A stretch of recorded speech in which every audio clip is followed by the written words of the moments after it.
Okay, thank you. Welcome. So, my most vivid memory of my early childhood began when I heard enemy planes flying overhead in Liège, Belgium, where I was born. It was May 10th, 1939, just 2 months shy of my 4th birthday. It was late at night, and the roaring engines of planes in the dark night frightened me, and I cried. I'm sure my parents tried to comfort me. What child could comprehend what was happening? There were German planes flying all over the place with bombs dropping all around us, making great noises as my parents scurried around trying to put together some of our belongings in the rush to get out of our house. It must have been truly very confusing for me, as for them as well. My mother sought to comfort me as both my parents hurried to pack up what they could. They each had a small suitcase, no luggage on wheels in those days. Emotionally, they were ready to leave, I'm sure. They didn't discuss their plans with me, so what was occurring was most probably unnerving for a small child. I was too young to fully understand what was happening or where we were heading to. We fled for our lives that night, never to return. When my mother packed our bags, one for each of us, she put on a small rucksack, a backpack, on my back and filled it with warm underwear and clothes that I might need, together with identification papers in case we were separated. She also put in some chocolate bars in case I needed a snack. She loved her chocolates. And in her suitcase, she put in a fur wrap for warmth and some dresses mostly made of silk. Desperately, I wanted her to take one of the beautiful evening gowns that she had made by hand.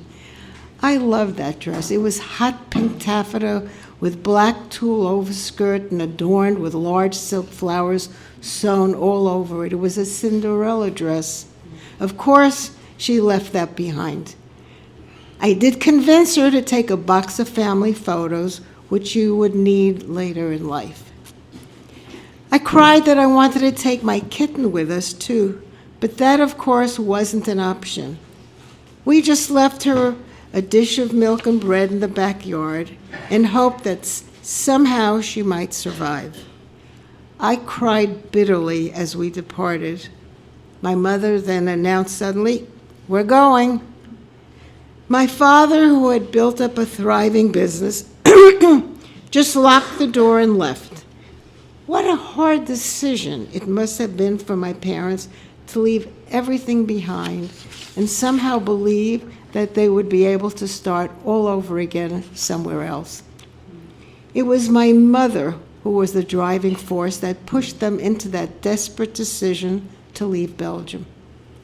Having left Germany just a few years before because of the cruel brown shirts in Germany, made her very nervous, and she dared not sit around and wait to see what would happen next. They didn't really know where they were going, but for sure, far away from bombings and uncertainty.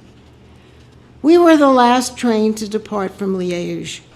Soon after we left, the train station was bombed, leaving many people stranded and dead. We stayed on that train for 24 hours as it continued to move west, away from Belgium and ever closer to our destination of Tournai near the French border. When we finally arrived, my mother sent a telegram to her brother Hirsch in Brussels to let him know where we were. She urged him to join us. My parents waited for several days until a whole family was reunited.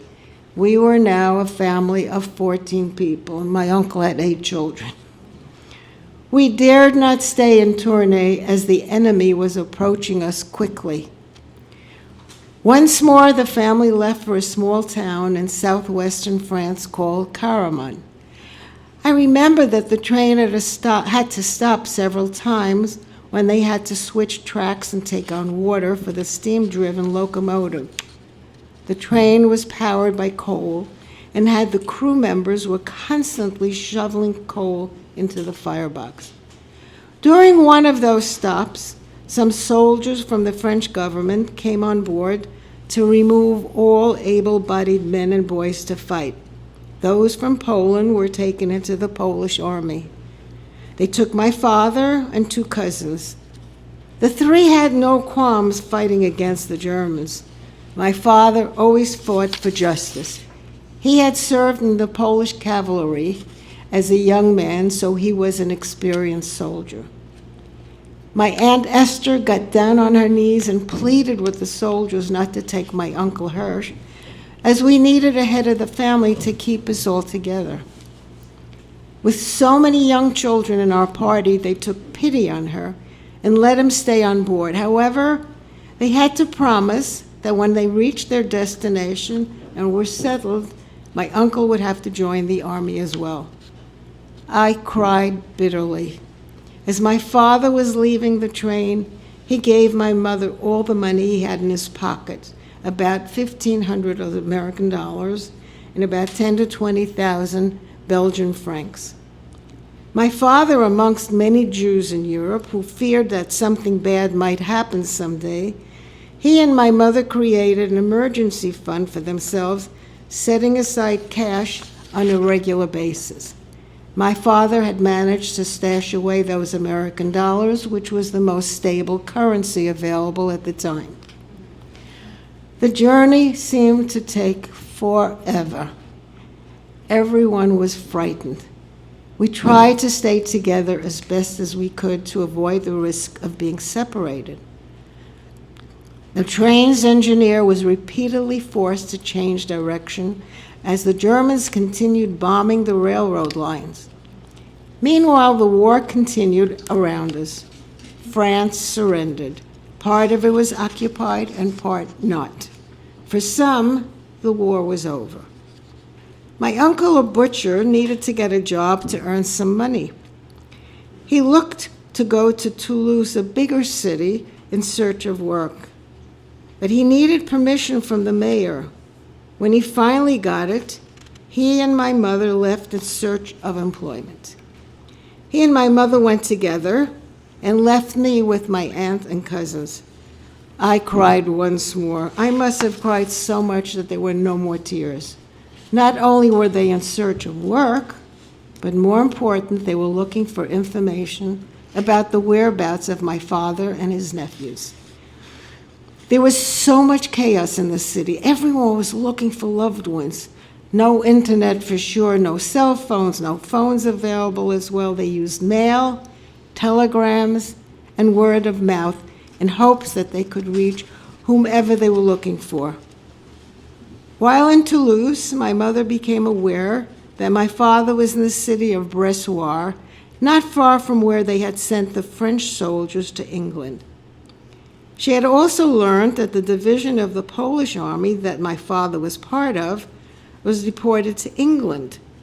Rumor was that everyone was going to England. They were now headed for Toulouse.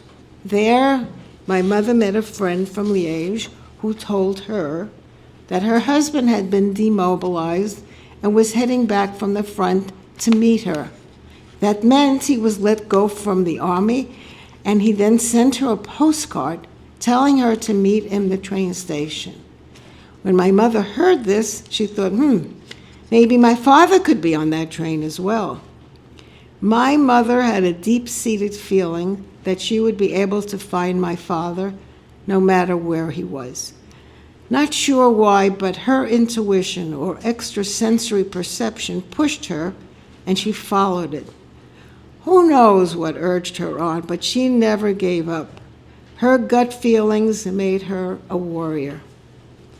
We were on that train, and at each stop, my mother and her nieces got off and ran through each platform yelling, Abraham, Max, Shlomo.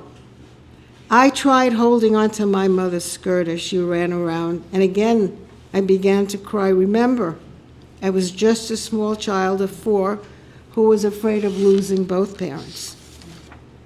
I dreamt about this often growing up here in New York. I was scared for sure, as any little girl would be. My mother, I'm sure, had her own fears, but didn't share them with me.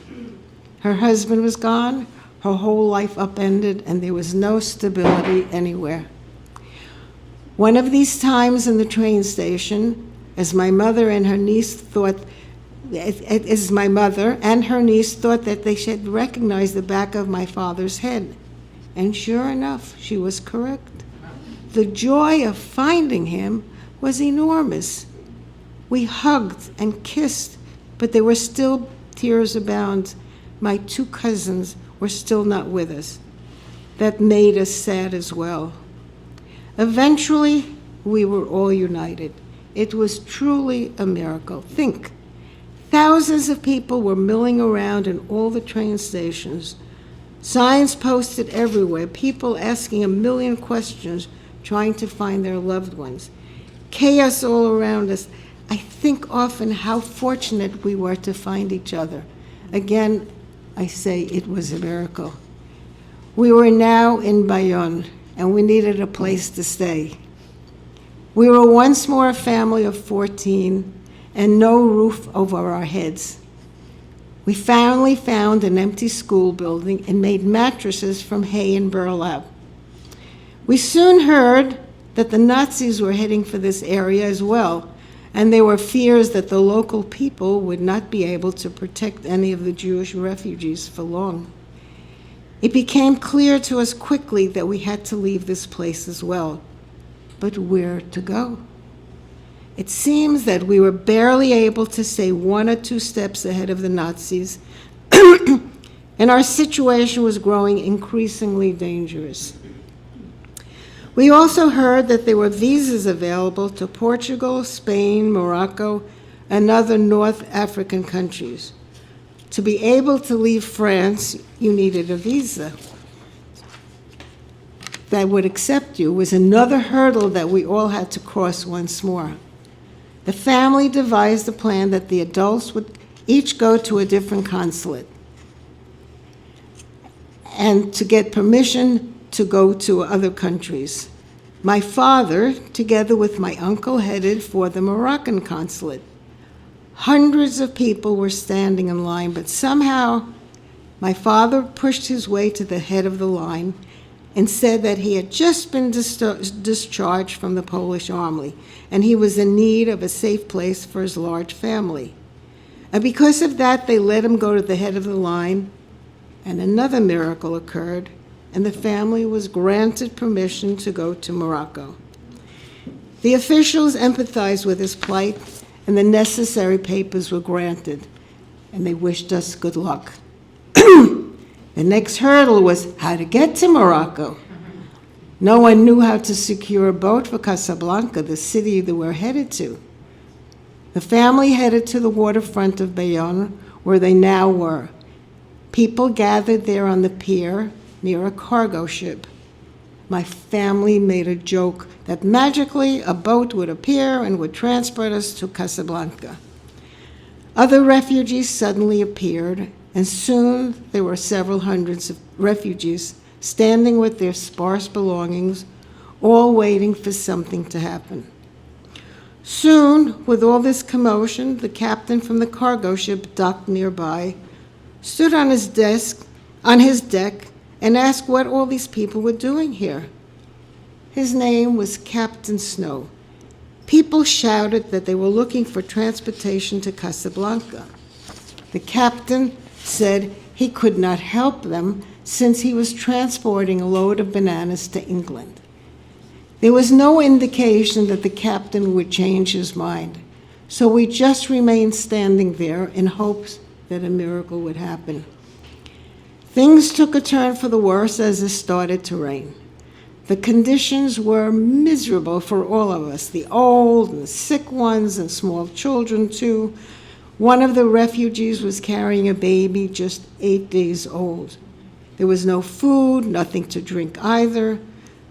Soon my uncle and some others went in search of food and soon returned with burlap bags filled with cheese, sausages, bread, and whatever food they would not spoil. However, soon everything got wet as the rain continued to pour down on the bedraggled and frightened crowd. Some of the foodstuffs were almost inedible, but there was nothing we could do and dared not throw it away, as we had no idea when we might get something else to eat.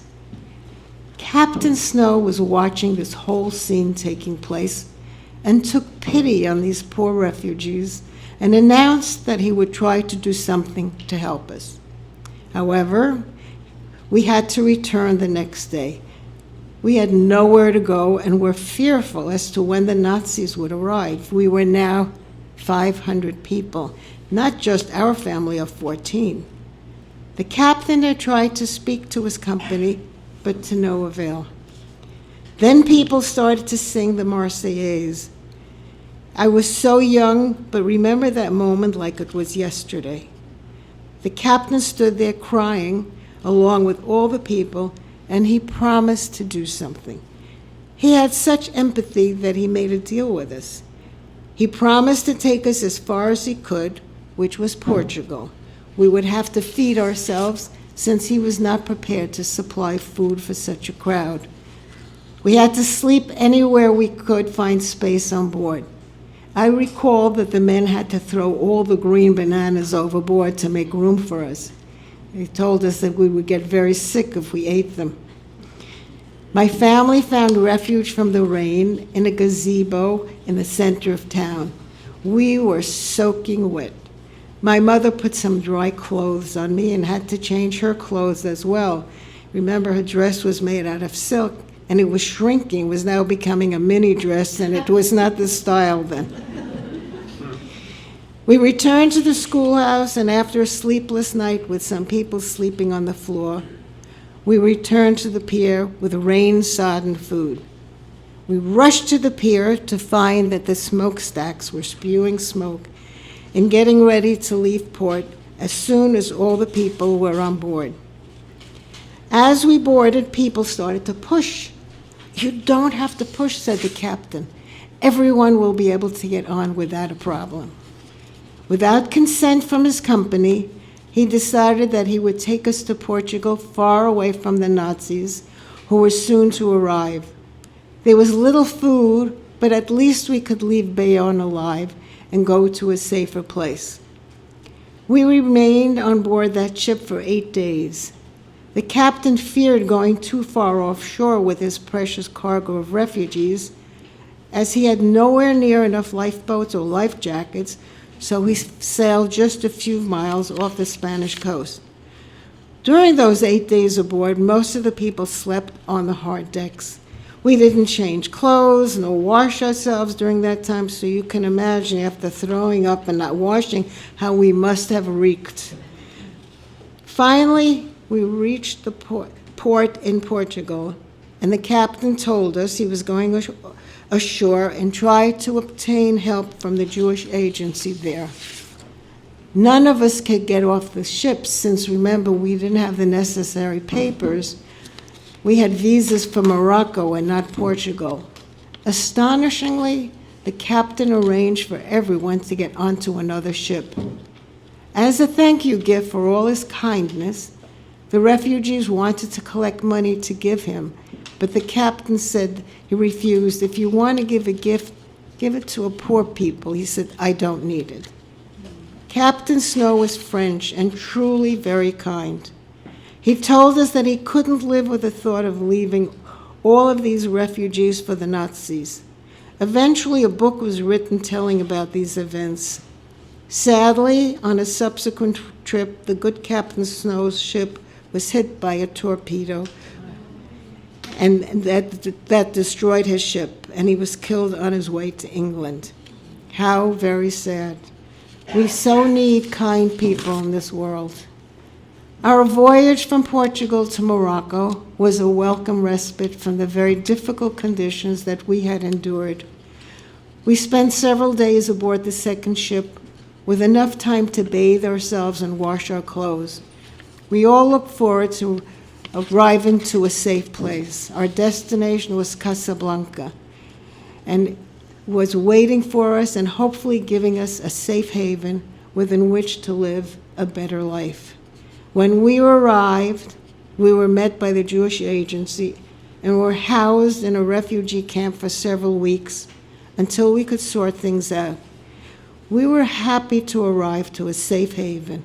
We wept tears of joy as we landed in sunny Casablanca. And the reason I have come here today to tell you my story is because of our dire situation here as Jews in this country. As you can see and hear right as I speak, that there's a great deal of anti-Semitism here and in the rest of the world. We must be united and create a front to fight against this plague. My parents and I came to America to be safe as Jews, and now things are changing in front of our eyes. It is upon us to repeat the message to never forget. History does not have to be repeated. We must learn from history. We have to stand up for our people and not let the world destroy us. I also want to strongly convey the message of kindness. If you can remember, the brave Captain Snow who came to our rescue in France was so brave and kind. He felt that it was his mission as a human being to keep those refugees safe from harm. My mission is to repeat that the message of kindness and tolerance and to keep fighting against anti-Semitism and to never forget our history. There's too much sadness and anger in our world. There's also too much cruelty. We have to spread the word of kindness and to never forget. Remember, this is happening right before our very eyes. The intolerance and anti-Semitism and racism must stop here and now. And it is the job of the next younger generation to make sure that they spread these words to their generation beyond. Thank you for inviting me here, and I thank you, those people. And